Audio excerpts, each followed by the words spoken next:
नमस्कार दोस्तों, welcome back to my channel. आज हम लोग बात करने वाले हैं कैल्केनियल स्पर के बारे में। एक कील जैसी चुभती है एड़ी में, उसके बारे में, और उसकी वजह से जो बहुत तेज़ दर्द होता है उसके बारे में। आप लोगों को जान के ये हैरानी होगी कि एड़ी में दर्द जो होता है कैल्केनियल स्पर की वजह से, वो कील की वजह से, जो कील आपके एक्सरे में आ रही है वो उसका असली कारण नहीं है।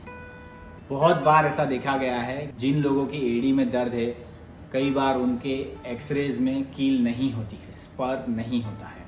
और कई लोग ऐसे भी होते हैं जिनके एक्सरे में स्पर होता है, कील होती है, फिर भी उन्हें दर्द नहीं होता है। तो आज हम लोग यही डिकोड करने वाले हैं कि कील की वजह से दर्द हो रहा है या नहीं हो रहा है। मॉर्निंग में उठने के बाद कई बार हमने फील किया होता है कि एक एड़ी में दर्द होता है, उसके चलते हम कई बार एक्सरे करवाते हैं और एक्सरे में हमें एक कील नज़र आती है। डॉक्टर्स हमें बताते हैं ये कील की वजह से आपको दर्द है। कई लोग ये भी मानते हैं कि ज़्यादा कैल्शियम डिपॉजिट की वजह से ये कील होती है। पंजे की जो ये हड्डी होती है वहाँ पे एक नुकीली सी कील हम एक्सरे में देखते हैं। इस हड्डी को कैल्केनियम बोलते हैं। जब भी हमारे पैरों पे वज़न आता है तो ये कील हमारे पैर में चुभती है और हमें दर्द होता है। लेकिन कई बार ये कील ना हो फिर भी हमें दर्द होता है।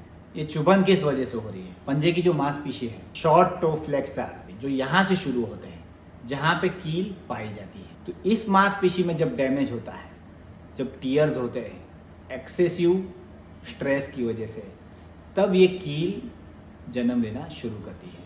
तो इस मांसपेशी की टाइटनेस या इस मांसपेशी का जो काम बिगड़ गया है उसे सुधारना बहुत ज़रूरी है। तो मोटा मोटा ये याद रखना है कि शॉर्ट टो फ्लेक्सर्स यानी पंजे की जो मांसपेशी है उसकी टाइटनेस और उसके अंदर जो माइक्रो टीयर्स होते हैं उसकी वजह से ये स्पर डेवलप होता है, कई बार नहीं भी डेवलप होता। दूसरा है लॉन्ग टो फ्लेक्सर्स। शॉर्ट और लॉन्ग ये दोनों टो फ्लेक्सर्स जब टाइट हो जाते हैं तब ज़्यादातर एड़ी में दर्द होता है। तो उन फ्लेक्सर्स को एड्रेस करना, उन फ्लेक्सर्स को रिलीज़ करना, उस मांसपेशी को रिलीज़ करना, ढीला करना, ट्रेन करना बहुत ज़रूरी हो जाता है, ना कि इंजेक्शन लेके वो कील पे फोकस करना। तो जो लॉन्ग टो फ्लेक्सर्स होते हैं और शॉर्ट टो फ्लेक्सर्स होते हैं उसका टेंशन, उसकी टाइटनेस को ढीला करना बहुत ज़रूरी है। कई बार एसोसिएटेड कंडीशंस होती है, ज़्यादातर डायबिटीज़ वाले पेशेंट्स में बहुत बार ये एड़ी का दर्द देखा गया है।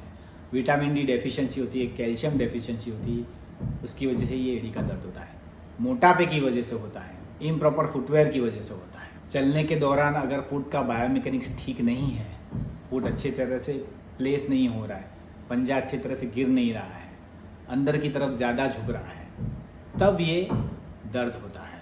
तो बढ़ती उम्र के साथ हमारा प्लांटार फेशिया है, यानी जो फेशिया होता है, जो मैंने पिछले वीडियो में बात करी है, जो प्लांटार फेशिया होता है उसकी फ्लेक्सिबिलिटी कम हो जाती है। लॉन्ग टो फ्लेक्सर्स की फ्लेक्सिबिलिटी कम हो रही है, शॉर्ट की कम हो रही है, और प्लांटार फेशिया की भी फ्लेक्सिबिलिटी कम हो रही है। तो मांसपेशी में उतनी फ्लेक्सिबिलिटी ना होने की वजह से ये कील डेवलप होती है और उसकी वजह से हमें दर्द होता है। अब ये कील होना ना होना ये कोई प्रॉब्लम वाली बात नहीं है। प्रॉब्लम वाली बात है ये दर्द। तो ये दर्द को ठीक करने के लिए हमें क्या क्या करना चाहिए? देखिए, हम लोग कई बार सिर्फ दवाई पे निर्भर रहते हैं या सिर्फ एक्सरसाइज पे निर्भर रहते हैं। तो ये सारी चीज़ें जब एक साथ होगी तभी ये दर्द ठीक होने वाला है। अच्छा न्यूट्रिशन, अच्छा फुटवेयर, चलने का बायोमेकेनिक्स अच्छा होना चाहिए, अच्छे से दवाई लेनी चाहिए और अच्छे से एक्सरसाइज करनी चाहिए।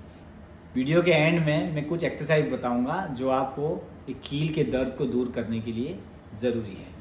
तो एंड तक बने रहिएगा।